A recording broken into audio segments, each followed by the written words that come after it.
Halo teman-teman Kelontong Ruru, kita masuk ke sesi ketiga logika Nepenthes ya kali ini. Nah untuk konten ini sebenarnya udah sering banget kita bahas bareng. Nah cuman setelah dapat banyak input, banyak masukan, banyak pertanyaan dari teman-teman, kami juga cukup kaget ya sebenarnya. Nah jadi sebenarnya tujuan awal kami dari Kelontong Ruru sering sharing info-info itu karena saya ngerasa sebenarnya basic untuk semua cara pemeliharaan Nepenthes tuh udah ada. Nah, sebenarnya yang kami incar dengan sharing info-info sebelumnya itu adalah topik yang sebenarnya medium sampai advance ya. Jadi untuk orang yang memang udah biasa atau hobiis yang udah biasa piara nepe tapi pengen ngulik lebih lanjut gitu loh.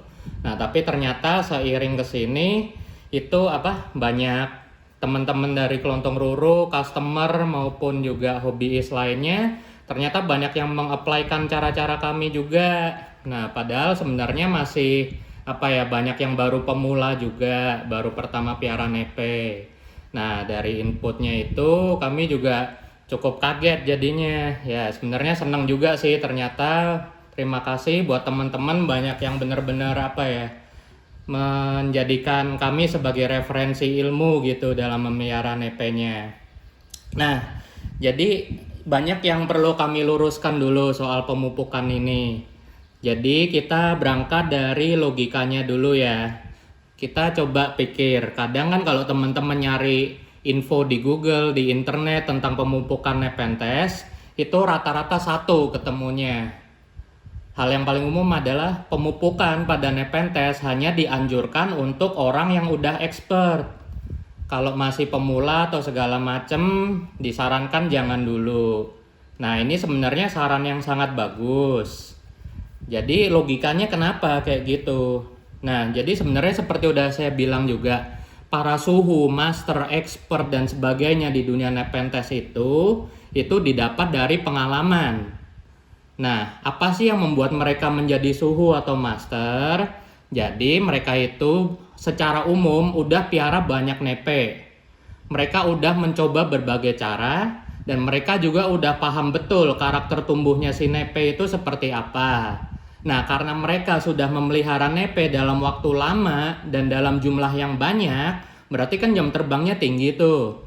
Nah, dari masa pengamatan bertahun-tahun itu, mereka biasanya udah tahu kalau saya kasih obat-obatan A kayak apa efeknya. Saya kasih obat-obatan B atau pupuk A, pupuk B atau hormon A, hormon B kayak apa efeknya. Dan mereka karena udah bertahun-tahun, mereka juga walaupun suhu atau master pasti mengalami kehilangan nepenya. Ada yang nepe mendadak mati segala macam. Dan itulah yang namanya pengalaman ya, yang nggak bisa dibeli oleh para pemula. Yaitu mereka udah kehilangan banyak nepe dari yang mahal maupun murah, dan mereka juga kira-kira udah tahu kenapa sih nepe mereka sampai bablas, sampai meninggal jadi herbarium, jadi ginseng lah apapun itu. Jadi itu ya pengalaman yang nggak bisa dibeli.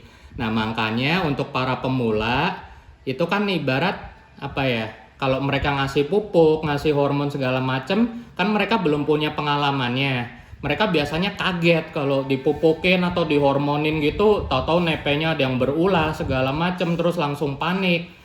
Itu juga butuh jam terbang dan pengalaman ya. Terus juga patut diingat satu, kalau untuk dari logikanya yang paling dasar nih, semua tanaman memang pasti butuh nutrisi.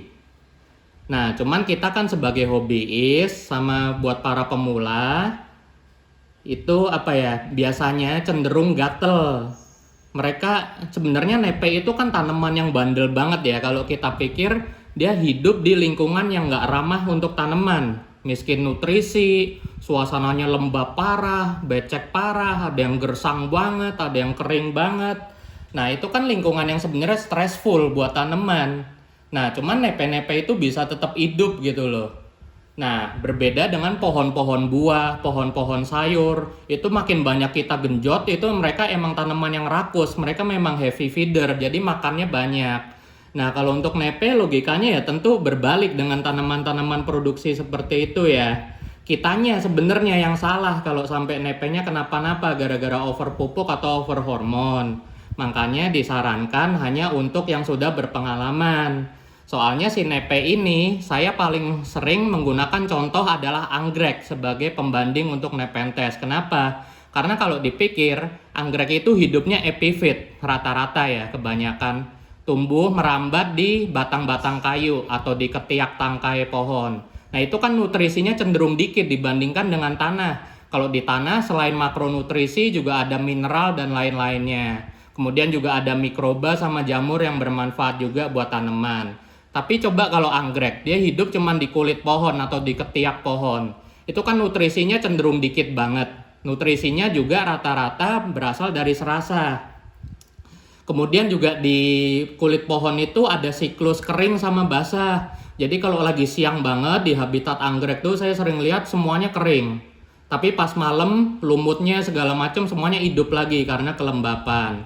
Nah dari situ si anggrek ini udah beradaptasi dengan lingkungan ekstrim seperti itu. Mereka salah satunya caranya metabolismenya lebih lambat. Jadi mereka nggak rakus ya. Karena mereka nggak rakus jadi relatif mereka makannya sedikit. Jadi dengan nutrisi yang tersedia sedikit di kulit kayu dan sebagainya itu juga sesuai dengan metabolisme mereka, dan kompensasinya adalah pertumbuhan si anggrek juga lambat, nggak bisa kita genjot cepet kayak pertumbuhan pohon buah atau pohon sayur. Nah sedemikian juga dengan Nepenthes ini, si Nepenthes juga udah beradaptasi. Nah kalau dalam soal pemupukan saya juga mau mengeluarkan nepe-nepe lowland yang paling umum, contohnya adalah Mirabilis sama Gracilis. Kalau saya pribadi, ini asumsi saya pribadi ya, bukan berdasar jurnal atau penelitian, tapi ya juga saya ada baca sih dikit-dikit. Nah itu kayaknya menurut asumsi saya si Gracilis sama Mirabilis ini udah evolusi yang paling canggih dari Nepenthes, karena mereka bandel banget.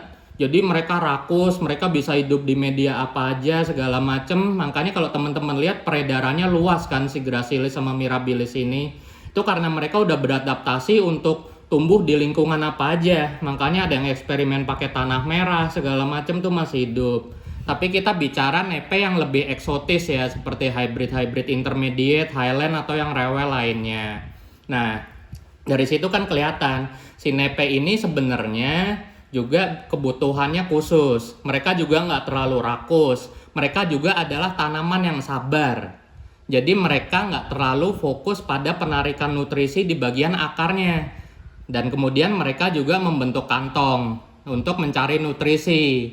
Nah ada juga teori yang bilang kalau ini memang berdasarkan jurnal ya oleh Charles Clark.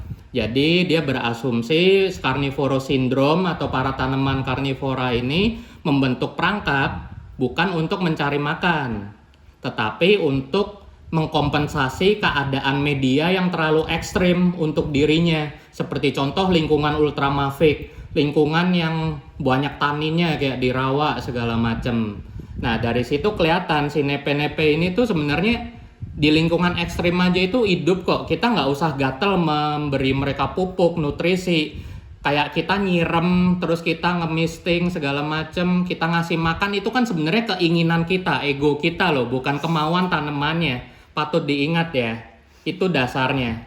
Ayo akuin aja teman-teman itu gatel mupukin nepe tujuannya apa? Pasti tujuan utamanya pengen nepe tumbuh bagus segala macam, padahal belum tentu. Tolong dimaklumin ya biar cepet gede. Nah, jadi logika basicnya adalah kalau teman-teman piara nepe, yang penting kondisinya dulu. Suhu, cahaya, kelembapan. Disusul dengan media yang tepat. Media yang tepat udah pasti antara sebako atau sphagnum atau campuran akadama dan lain-lain. Kalau teman-teman udah bisa memenuhi semua kriteria tersebut, teman-teman sabar dulu. Kita lihat perkembangannya. Dan sabarnya nepe juga harus sabar bener ya, setahun 2 tahun. Kalau dalam waktu setahun 2 tahun itu, atau syukur-syukur ya dalam waktu cepat, ada yang seminggu itu nepenya udah lanjut tumbuh daun baru, udah ngantong. Nah itu berarti kondisi teman-teman udah tepat. Nah sekarang kembali lagi ke logikanya. Teman-teman nggak ngapa-ngapain kok, teman-teman cuma ngasih lingkungan, suhu, cahaya, kelembapan sama media yang tepat, nepenya udah ngantong. Nah itu berarti udah tanda pemeliharaan teman-teman udah bagus. Dan yang kedua, teman-teman dapat klon atau genetik nepe yang memang bagus, bisa beradaptasi di lingkungan teman-teman. Nah, kalau udah kayak gitu, berarti kan sebenarnya nepe udah sesuai dengan kemauan kita. Kita mau apa lagi sih dengan pemupukan? Nah, mau gede. Ya, itu kembali lagi ke ego kita kan ya. Kita juga mesti lihat di habitat itu juga nggak semua nepe bagus kok. Banyak nepe yang bagus kalau di foto Google di habitat karena memang dia yang paling bagus. Si peneliti atau si orang yang mendokumentasikan pasti yang moto yang bagus dong. Dia nggak ngasih lihat tanaman di sekelilingnya. Kalau teman-teman lihat tanaman di sekelilingnya itu juga banyak yang jelek, nggak ngantong, kondisinya kurus, layu dan sebagainya. Jadi kita berangkat logikanya dari situ ya. Dan kenapa sih banyak orang yang bilang kalau pemupukan itu hanya untuk yang udah pengalaman. Jadi kira-kira gambarannya kayak gitu. Moga-moga temen bisa mengerti ya. Nah, kemudian juga saya berangkat dari banyak input teman-teman nih. Contoh yang paling utama, ini menarik juga menjadi alasan kenapa saya membuat serial ini. Ada pertanyaan dari pengikut kami udah dari lama, Bro Asyad Humam. Jadi dia banyak mengikuti saran dari Kelontong Ruru ya, dan dia juga kayaknya baru mencoba hobi nepe ini, tapi relatif oke banget caranya, saya akuin bagus. Saya juga lihat koleksi-koleksi dia yang dibeli dari toko kami dan toko lain itu juga nepenya optimal banget, kantongnya bagus-bagus. Nah, cuman ada studi kasus menarik nih, makanya saya perlu meluruskan di sini. Jadi dia nanya di salah satu nepe dia. Itu dia mengikuti saran dari Kelontong Ruru. Kita kasih osmokot. Nah, kemudian karena tanamannya masih kecil ya, wujudnya seedling. Jadi semua tiap ngantong itu dikasih osmokot sama dia kantongnya. Nah, terus abis itu tiba-tiba nepenya sih tetap tumbuh, tapi kok mogok ngantong. Jadi keluar tentakel tendrilnya, tapi nggak keluar kantong. Nah, kemudian dia nanya ke kami. Nah, kemudian kita sharing, tukar informasi. Nah, dari situ saya dapat asumsi begini nih. Dia bilang abis nepenya nggak ngantong, terus dia berhenti pemupukan osmokotnya. Terus kalau nggak salah ada yang dia keluarin pupuk osmokotnya dari beberapa kantong. Setelah itu, nepenya balik ngantong lagi. Jadi tendrilnya udah mulai panjang, terus udah mulai keluar bakal kantongnya. Nah, setelah ditelaah dari kami cerita-cerita, ternyata ada perbedaan frekuensi pemupukan ya. Jadi karena ini nepenya masih kecil, dan kita juga kalau baru awal miara nepe masih excited banget kan, lagi demen-demennya tuh ngasih makan tafor gitu, kayak jadi hobi kita. Tanaman udah kayak binatang ya, dikasih makan terus. Nah, ternyata bedanya karena masih rajin, jadi tiap ngantong dikit cemplungin segala macem. Terus juga karena tanamannya masih kecil relatif kelihatan banget ya, jadi gampang dikontrol. Kalau Kelontong Ruru kan sering bilang, pokoknya tiap keluar kantong saya kasih. Nah, cuman kalau Kelontong Ruru karena tanamannya udah banyak dan ada yang udah gede-gede jadi hutan di kebun outdoor, metode Kelontong Ruru adalah sekitar 1-2 bulan sekali, pas lagi sempet aja. Kelontong Ruru akan bawa sekantong osmokot atau satu botol gede sprayer yang 5 liter tuh kami keliling, kami semprot di daun, kami isi kantong atau kami cemplungin osmokot ke kantongnya. Nah, setelah itu kami akan diemin karena kami juga sibuk ya, ada kerjaan segala macam. Itu bisa kami ulang pemupukannya lagi 2-3 bulan kemudian, bahkan kadang-kadang ya bisa 4-5 bulan lah sesempatnya. Karena udah ribet dan tanamannya udah banyak banget ya. Nah, ini kan kelihatan ya, kalau kita koleksi udah banyak sama tanamannya udah gede, kita kan cenderung akan lebih males, lebih jarang gitu. Nah, tapi kalau tanaman teman-teman baru masih kecil-kecil kayak gini, apalagi di dalam satu rak, itu kan kayak kita akan cenderung lebih frekuentif dalam memberi pemupukan ya. Tiap pulang rumah, lihat rak, cemplungin. Tiap pulang rumah atau weekend, baru Senin pulang kerja capek cemplungin makanan. Weekend butuh refreshing, cemplungin, pupukin lagi. Nah, itu ternyata berbeda ya hasilnya. Nah, kemudian kita juga berangkat. Sebenarnya pemupukan pada nepe itu memang mempengaruhi pengantongan. Jadi kalau ada dulu kan sebenarnya teorinya. Nah, ini saya juga masih butuh penelitian lebih lanjut nih sama input dari teman-teman atau sharing dari teman-teman. Banyak yang bilang nepe kalau nggak ngantong itu katanya dia udah kenyang. Nah, tapi dari pengalaman kelontong ruru itu kayaknya ada dosis tertentu yang sesuai. Jadi walaupun kelontong ruru sering pupukin, itu nepenya tetap rajin ngantong terus. Apalagi kalau masih taraf lower atau anakan kayak gini ya. Nah, tapi kalau dipikir-pikir itu gimana sih hubungannya makanan dengan pembentukan kantong, terus apakah benar si nepe bisa ngerasa kenyang segala macem. Nah, itu kami serahkan ke penelitian ya. Cuman yang perlu saya sharing di sini sebagai pemahaman utama adalah ini sekaligus saya mau menjelaskan pupuk, hormon, sama fotosintesis di tanaman terutama nepe. Kalau teman-teman mungkin yang pemula, ini untuk pemula ya, bukan maksud saya menggurui, tapi ya syukur-syukur kalau udah tahu. Fotosintesis itu seperti teman-teman tahu, itu sebenarnya bukan proses makan, tapi itu adalah proses memasak bahan makanan yang dilakukan dengan bantuan cahaya matahari dan dilakukan di dapurnya di daun via klorofil. Nah, jadi fotosintesis itu adalah proses memasaknya. Nah, bahan makanannya dari mana? Ya dia dapat dari kantong sama dari medianya. Jadi cara si tanaman yang cari bahan makanan utama itu sebenarnya dari akar. Tapi khusus untuk nepe, karena cara kerja mereka berbeda, selain dari akar, mereka juga cari makan dari kantong. Nah, jadi sekiranya gambaran umumnya yang terjadi di nepe adalah mereka mendapat nutrisi makro maupun mikro dari akar sama dari kantong. Setelah itu pada siang hari mereka akan memasak makanannya di daun. Nah, kemudian cara kerja yang lain itu adalah hormonal. Kalau hormon itu dia membantu bisa dibilang membantu pembelahan sel, kinerja akar, kinerja daun dan sebagainya. Jadi hormon itu bisa dibilang kayak power cell sejenis. Ya susah ya bahasa awamnya gimana ya. Jadi hormon itu penggerak untuk semua metabolismenya lah kira-kira untuk Nepenthes. Nah, itu sistemnya juga kompleks. Nah, si trapnya Nepenthes atau perangkapnya Nepenthes ini juga unik.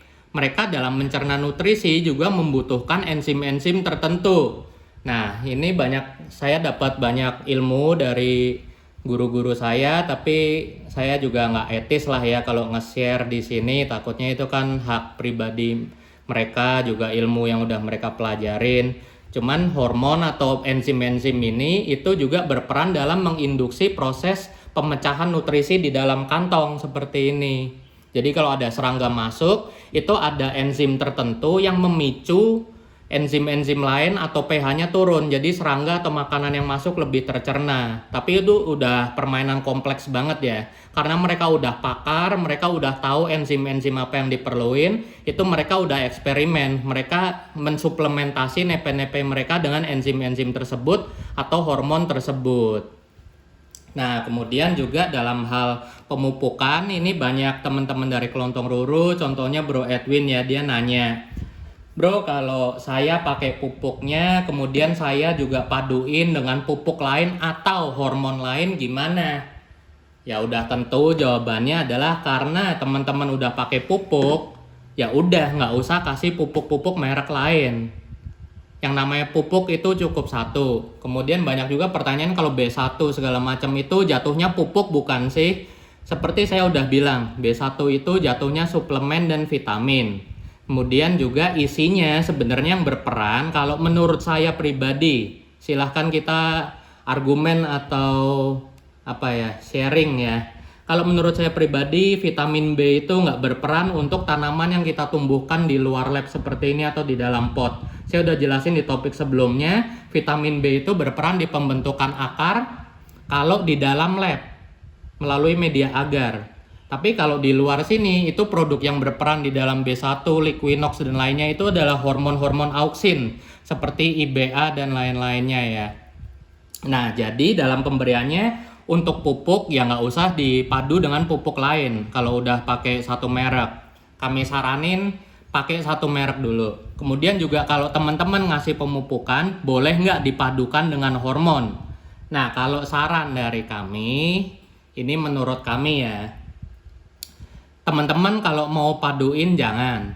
Kalau mau kasih hormonnya dulu. Kemudian setelah 3 hari atau seminggu, aduh maaf, God bless me. Jadi kalau teman-teman udah kasih hormon, biarkan hormon tersebut menstimulasi kinerja yang diperlukan di dalam nepe. Kemudian setelah 3 sampai 7 hari baru teman-teman kasih pupuk. Jadi ibarat, nah saya udah ketemu nih bahasanya. Hormon itu menstimulasi cara kerja yang dibutuhkan di metabolisme tanaman. Ada auksin, sitokinin, giberelin dan lain-lain. Nah, dalam bekerja menstimulasi tersebut, si nutrisi, pupuk dan lain-lain itu juga diperlukan untuk menunjang apa yang dibutuhkan oleh hormon-hormon tersebut. Contoh paling gampang adalah pembelahan sel. Pembelahan sel ini contoh paling gampang kalau di manusia kita nge-gym ya. Jadi dengan kita nge-gym, nah ya ini analogi yang bagus juga.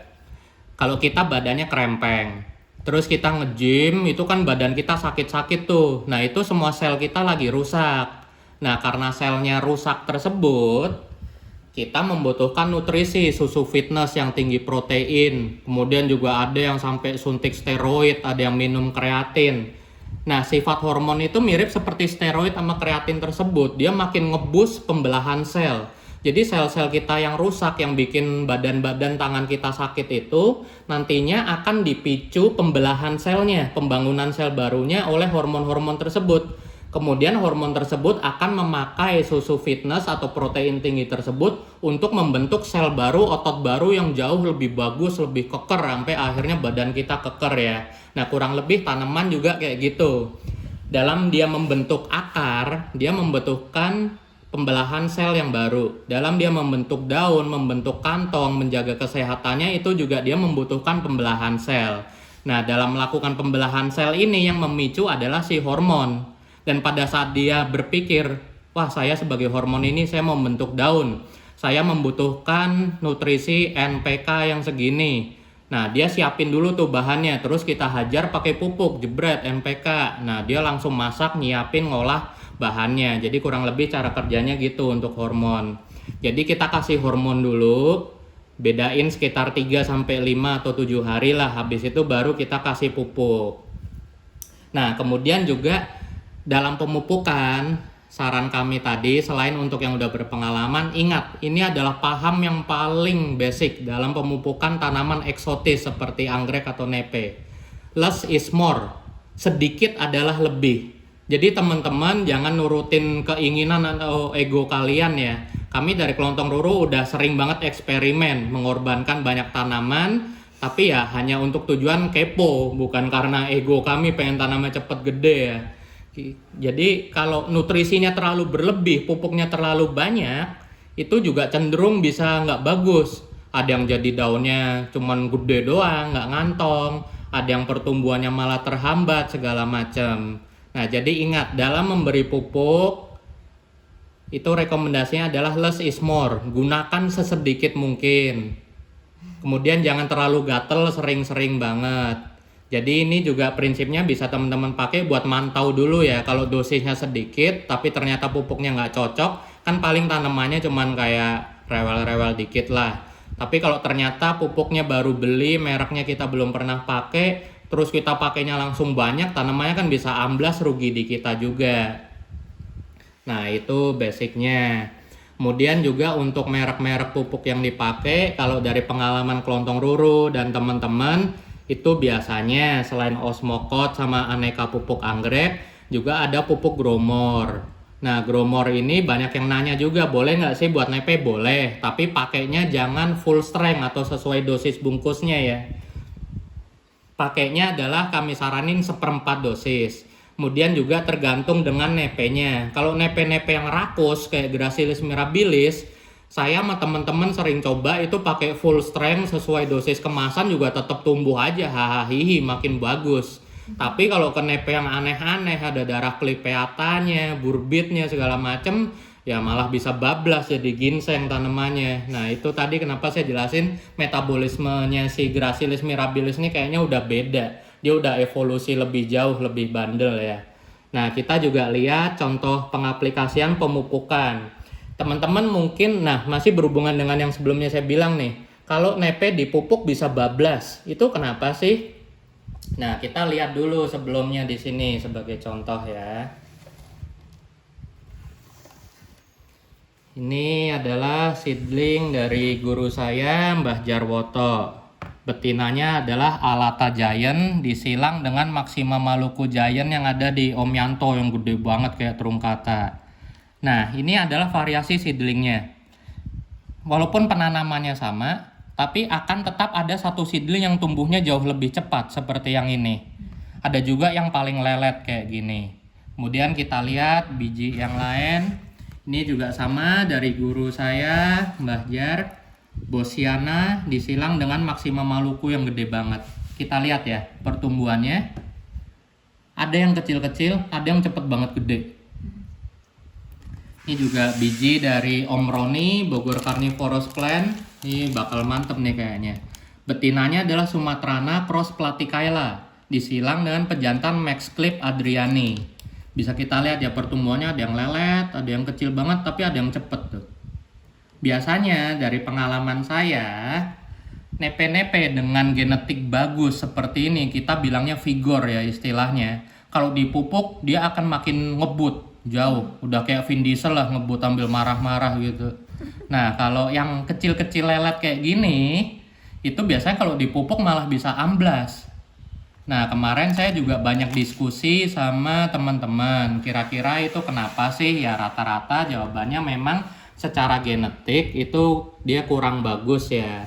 Cuman kalau menurut pengamatan saya di teman-teman yang udah sering piara seedling sampai gede banget, biasanya yang paling vigor seperti ini bentuknya umum. Tapi kalau nepe-nep sesama saudaranya yang lelet-lelet kayak gini, biasanya bentuknya unik, layak untuk dipelihara. Oh gitu. Iya, ada variannya. Contoh kayak Spatulata Maxima, bikinan Cimacan juga. Itu varian yang paling umum ya, bibirnya khas Spatu dengan corak badan khas Maxima, burik-burik merah. Tapi ada satu varian lelet banget dibanding saudara-saudaranya, dia persis Spatulata banget. Melengkung badannya juga, warnanya juga hijau, nggak keluar burik Maximanya. Itu fotonya ada di IG saya ya, Virata Parva Ampularia. Cuman yang hijau unik ini walaupun lebih bagus, lebih unik, tapi dia lelet banget sama gampang stres. Nah itu saya kembalikan pilihan pemupukannya ke teman-teman. Kalau kami di Kelontong Roro cenderung memilih yang paling vigor. Kenapa? Karena kita nyari kemudahan dipelihara kan. Kita yang miara mereka, kita nggak mau susah kok. Tapi kalau kita miara yang lelet-lelet nggak jelas kayak gini ya itu resiko kita. Kalau Kelontong Roro buat seedling kayak gini langsung kami hajar pupuk. Karena kami siap dengan konsekuensinya. Ada kemungkinan nepe ini akan mati karena genetiknya belum kuat atau mungkin karena stres akarnya sebenarnya kena nggak kelihatan terus udah dihajar pupuk jadinya mati. Nah itu pilihannya kami serahkan kembali ke teman-teman ya. Jadi harap diingat tanaman nepe yang mati karena pemupukan itu adalah hal yang wajar. Di semua orang baik dari pemula maupun yang udah expert itu pasti sering terjadi, apalagi untuk seedling. Kalau tanaman yang udah gede itu cenderung lebih toleran terhadap kadar pupuk. Nah kemudian kita juga contoh nih di tanaman yang sering banget jadi modelnya Kelontong Roro ya, karena kelihatan banget bedanya. Ini juga hasil karya dari Mbah Jar, Bosiana clipeata.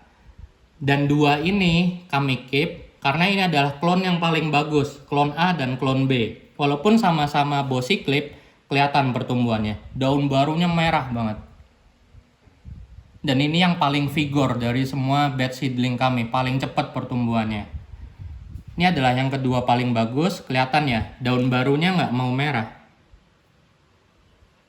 Padahal ini primary hybrid, orang tuanya cuma dua, jantan nama betinanya satu-satu. A silang B. Tuh, daun barunya ini juga nggak merah. Bandingin dengan ini udah baru mekar aja udah merah banget.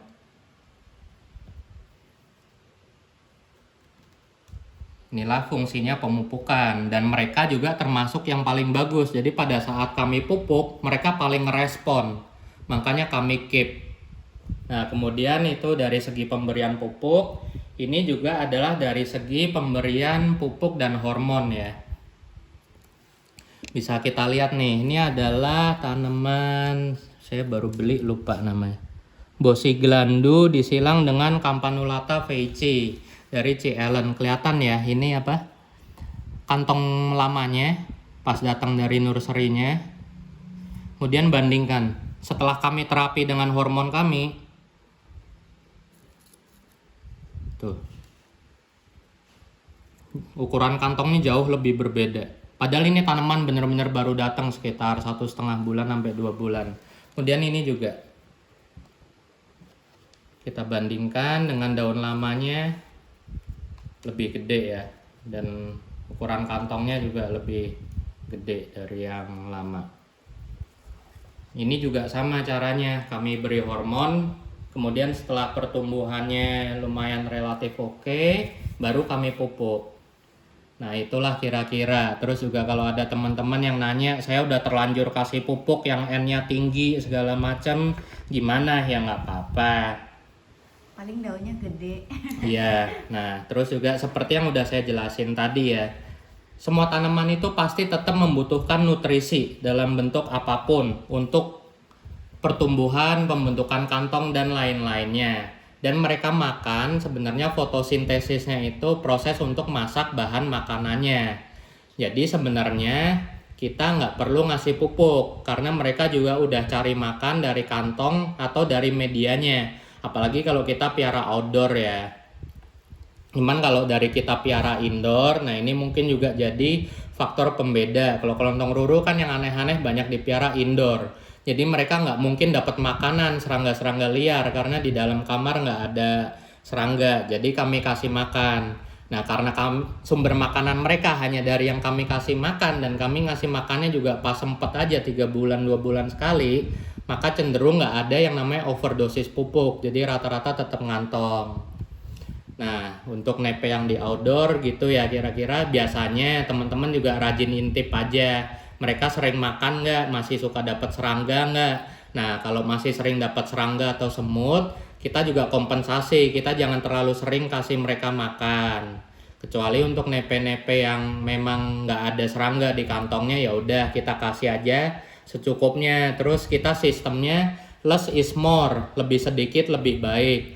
Kemudian juga frekuensinya jangan sering-sering. Jadi teman-teman cukup kayak saya, muter aja dalam 3 bulan sekali.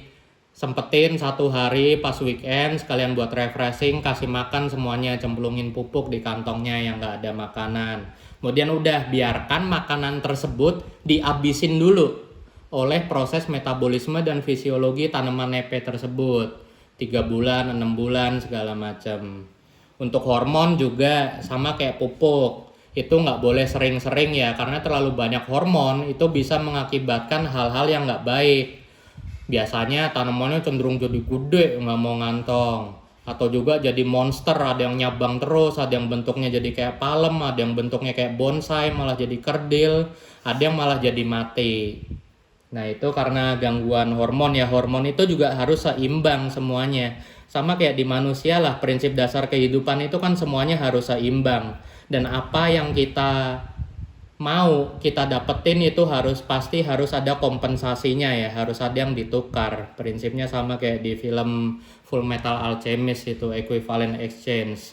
Kita juga dalam memelihara nepe banyak yang harus kita kompensasi ya. Contoh paling gampang, kalau kita nggak bisa ngasih kelembapan yang cukup, ya kita kompensasi dengan suhu yang nggak terlalu panas, jadi tanamannya nggak terlalu stres.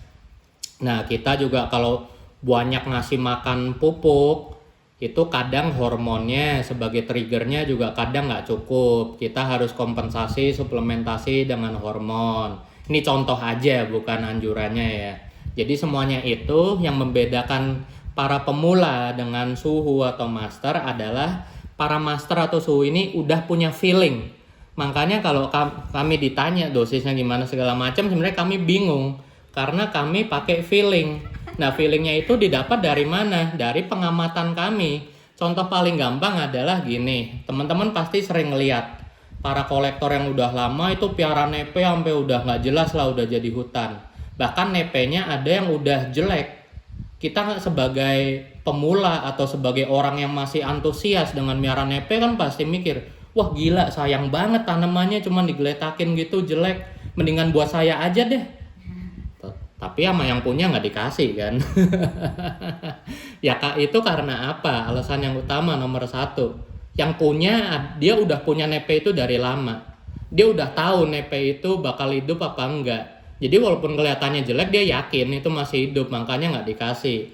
Alasan kedua, ya berarti kalian belum dianggap worth it untuk memiliki nepe tersebut. Kalau kalian udah dalam level yang sama dengan dia, jawaban dia pasti beda. Oh silakan ambil aja, potong aja, gratis buat lu, bawa aja nih. Nah itulah gunanya kita punya pengalaman dan ilmu ya. Jadi sekali lagi saya saranin untuk semua hal pemupukan, teman-teman jangan terlalu nafsu. Selama nepenya udah ngantong, tumbuh bagus juga oke. Kemudian juga ada banyak pertanyaan nih. Kalau nepe nggak mau ngantong, dipupuk, dia ngantong nggak sih? Ini juga misteri alam ya. Dan balik lagi ke logika tadi. Proses pembentukan kantong, ini saya udah pernah jelasin di konten saya yang pupuk paling tepat yang tinggi PK. Itu di jurnal yang saya kutip, itu pembentukan kantong adalah investasi ekstrim dari sebuah tanaman. Itu ibarat kayak manusia, dia mengharapkan sesuatu, contoh mau dapetin Anya Geraldine ya, dia bisa tiba-tiba beli Ferrari mau gimana pun caranya lah. Nah itu mirip kayak nepe. Jadi si nepe ini untuk beradaptasi, saya harus membuat kantong untuk cari makanan sama untuk mengkompensasi akar saya yang nggak terlalu bagus karena miskin nutrisi di bawah sana di tanah. Nah proses pembentukan kantong ini teman-teman lihat aja, bahannya beda loh sama daunnya, cenderung kayak kayu. Kemudian di sini juga ada warna.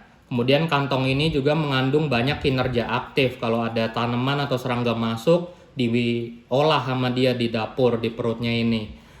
Dan berarti ini kan cara kerjanya dia beda dengan daun tanaman lain yang masak pakai fotosintesis. Berarti kan ini sebenarnya sebuah mesin kayak manusia punya mobil ya. Ini adalah dapur aktifnya mereka yang fungsinya beda dengan daun-daun pada tanaman lain. Dan udah pasti kita bangun dapur aja itu mahal ya habisnya. Apalagi untuk tanaman. Dalam membentuk kantong, dia udah pasti membutuhkan energi sama nutrisi yang cukup. Itu udah pasti. Jadi makanya kalau jawabannya adalah nepe nggak ngantong dipupuk, itu bisa ngantong apa enggak? Nah itu kembali, kita harus lihat nepenya itu nggak ngantong karena memang kurang nutrisi seperti yang udah saya jelaskan, atau karena kondisinya kurang ideal. Kalau dari pengamatan kelontong ruru yang pakai GH indoor, itu udah pasti kurang lebih ideal kan, karena kelembapan cahaya sama suhunya stabil. Jadi banyak nepe yang kelontong ruru beli atau dapat dari teman itu nggak mau ngantong. Begitu dimasukin ke GH, kemudian kami berikan pupuk racikan kami sendiri seperti ini, selang 2 bulan, 1 bulan biasanya ngantong. Jadi kalau menurut kelontong ruru, dan ini juga udah terbukti, untuk bikin ngantong udah pasti kuncinya sebenarnya 2 dan nggak bisa dikompensasi. Kondisi yang tepat, dan pemberian nutrisi yang tepat serta cukup, jangan berlebih. Dan kalau nepenya udah ngantong, dengan pemberian pupuk via daun tadi, atau terkadang ya via akar dikit aja, kita coba dulu boleh lah. Itu juga habis itu kita cukup masukin pupuknya minimal ya, dengan dia bentuk kantong, kita kasih osmokot aja 1. Kemudian yang ngasihnya 3 bulan sekali, 6 bulan sekali cukup. Nah sebenarnya dari semua proses itu kurang lebih saya berharap semoga bisa ngasih gambaran ya ke teman-teman. Jadi intinya untuk tanaman dewasa, ini sebagai penutupnya. Untuk pemupukan pada tanaman dewasa, mereka cenderung lebih toleran terhadap pupuk. Paling responnya mereka cuman cenderung nggak mau ngantong tapi daunnya langsung jadi gede. Kemudian frekuensinya tetap less is more. Nggak usah terlalu sering, nggak usah terlalu banyak. Kemudian juga itu untuk yang tanaman gede, untuk tanaman seedling ini beda. Kalau dipupuk ada resiko mereka bisa mati bablas kalau genetiknya nggak bagus. Apalagi kalau kita miara mereka di lingkungan yang kurang tepat. Contoh kayak hybrid Lowi sama Raja, kita piara di lowland yang suhunya panas, terus kita pupuk, ya amblas lah itu.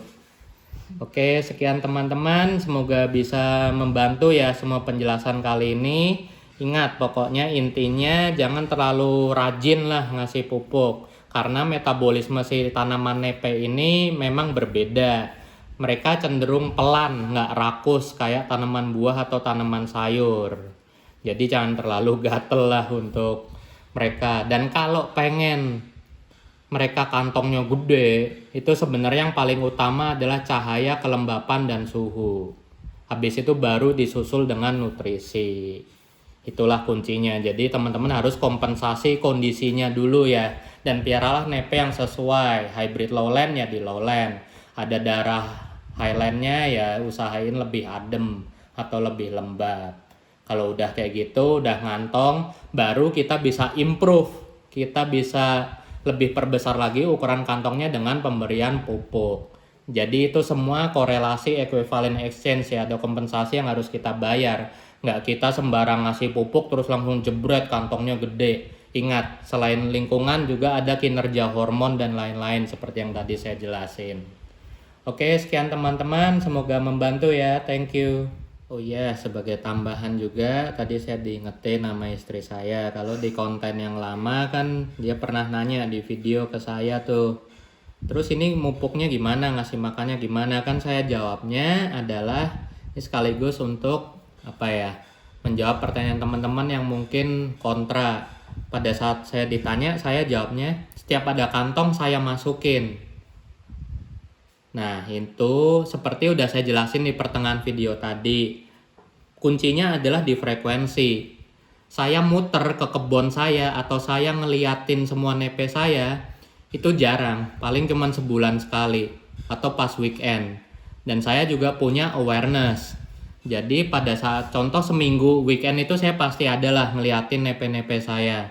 Dan pada saat udah bentuk kantong baru, saya sebenarnya mikir, oh sebelumnya saya udah kasih makan dia. Nanti nextnya setelah sebulan, 2 bulan, atau pas saya sempet atau sekalian ada nepe baru mau saya hormonin pupukin, saya muter tuh rata bawa satu kantong gede, semua kantong saya kasih makan. Cuman frekuensi saya muter ngasih makan semua nepe saya, itu nggak setiap saya ngelihat mereka. Jadi pada saat habis 3 bulan, 2 bulan itu kan rata-rata banyak udah bentuk 2-3 kantong. Nah itu saya masukin semuanya. Nah itu sebagai contoh aja, perbedaannya ada di frekuensi. Nah ini mungkin saya akuin kesalahan saya lupa menjelaskan saking bersemangat ngomongnya gitu. Kalau frekuensi pemupukan saya itu relatif jarang, 3 bulan sekali. Cuman sekali saya muter, saya bawa kantong gede makanan, saya kasih makan semua kantongnya. Kemudian besoknya saya visit mereka, liatin lagi pas weekend, ya saya nggak gatel kasih makan kantong-kantong barunya. Tungguin kantongnya banyak, saya masukin lagi semuanya. Dan ini contoh umum. Apa ya, orang kan sering bilang nepenya takut rusak kalau dipupukin terus kantongnya. Nah itu balik lagi, itu sebenarnya lebih ke faktor estetika. Kalau saya, preferensinya adalah yang penting nepe tumbuh sehat. Mau ngantong nggak kantong, yang penting bisa tumbuh di tempat saya. Karena bisa jadi indukan untuk disilang kalau bunga. Nih contohnya ya, kantongnya udah rusak nggak jelas, daunnya juga sampai kuyup. Tapi karena semua pertumbuhannya relatif bagus, ya kami nggak masalah. Tapi kan ada hobiis atau kolektor juga yang pengennya kantongnya utuh terus. Contohnya kayak gini, ya nggak apa-apa, itu preferensi pribadi untuk pemupukan. Jadi teman-teman untuk, oh iya ini juga untuk pertanyaan ya, kantong kalau rusak gimana? Ya nggak masalah selama pertumbuhannya nggak terganggu kayak gini. Jadi untuk pemupukan juga dari segi estetika itu kembali ke preferensi pribadi teman-teman. Kalau demennya nepe yang kantongnya rimbun kayak gini, juga pupuknya nggak usah terlalu sering, nggak usah terlalu banyak, 1 kantong aja. Tapi kalau kelontong ruru kan demennya hajar, karena kelontong ruru pengen lihat gedenya si nepe ini kayak apa, bisa disilang, terus juga optimalnya tuh kayak apa. Karena nepe HL atau hybrid yang eksotis aneh seperti ini, biasanya kantongnya akan baru bagus kalau udah masuk taraf inter atau upper. Beda dengan penghuni lowland ya, yang biasanya kantongnya itu lebih bagus pas lower. Tapi nggak semua kok nepe HL uppernya lebih bagus, ada yang uppernya malah polos jadi hijau jelek. Ya itulah semua preferensi pribadi kita. Ingat ya, frekuensi pemupukan itu harus diperhatiin juga. Selama nepe tumbuh bagus, udah diemin aja dulu, kasih makan seminimal mungkin. Mungkin buat pemula kasih serangga masuk ke dalam kantong aja kali ya. Iya, serangga masuk Buat coba-coba juga. dulu. Nah, ini juga pengalaman dari Kelontong Roro nih. Banyak pemula atau hobiis dan Kelontong Roro juga seneng ya bisa membantu memperkenalkan hobi ini sampai ke ibu-ibu. Iya. Banyak itu ibu-ibu yang mungkin dulunya piara aglonema, keladi, tanaman yang warna-warni lah, tertarik piara nepe, belinya di Kelontong Roro. Terus pas lihat excitement mereka itu bener-bener bikin kita happy gitu. Aduh lucu ya kantongnya. Cuman satu yang bikin kami khawatir. Si ibu-ibu ini langsung nanya, ini saya kasih makan boleh kan? Makannya apa ya? Serangga ya? Nah ini kami paham excitement dari para pemula ini pasti pengen banget dikasih makan nepenya. Itu harus kita tahan ya. Patut diingat. Saya juga pasti bilang ke mereka, Bu, tolong jangan terlalu excited, kasih makannya secukupnya. Tapi kami juga nggak yakin, namanya pemula dan ibu-ibu kan banyak waktu di rumah ya, apalagi mereka kan memang beli tanaman itu untuk melepas stres ya. Udah suaminya bikin stres, anaknya bikin stres, belajar di rumah terus kan pandemi, pasti mereka cenderung tanamannya tetap dimasukin aneh-aneh deh. Nggak Jadi ada lah. ditahan. Paling kasih lalap. Nah ini contoh kasus pribadi saya yang paling lucu. Saya punya sopir. Nah sopir saya ini udah kayak abang saya pribadi lah, udah kayak kakak saya, udah deket banget kayak saudara. Saya kenal sampai bapak ibunya juga di kampung. Saya dulu sering main ke sana, nginep, berkelana di hutan. Nah karena saya dekat sama dia, saya kasih dia banyak tuh hybrid nepe silangan saya sendiri. Udah tumbuh bagus di dia saya ajarin cara ngerawatnya. Mertuanya sebagai ibu-ibu di masa pandemi gini gatel. Lihat temen-temennya hobi ngerawat tanaman kan. Dengar cara temen-temennya bilang tanaman itu disemprot micin bisa jadi pupuk.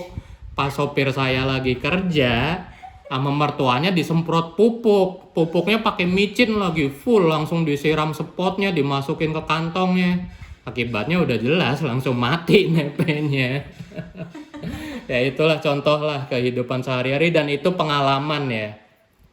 Dari pengalaman kita belajar. Jadi kalau teman-teman ada yang nepenya segala macam mati, stres karena perbuatan kita sendiri, ya jangan salahkan siapa-siapa atau diri sendiri. Kita cukup jadikan itu pengalaman aja. Itulah yang membuat kita jadi suhu, jadi master di dunia hobi ini. Pengalaman itu emang mahal.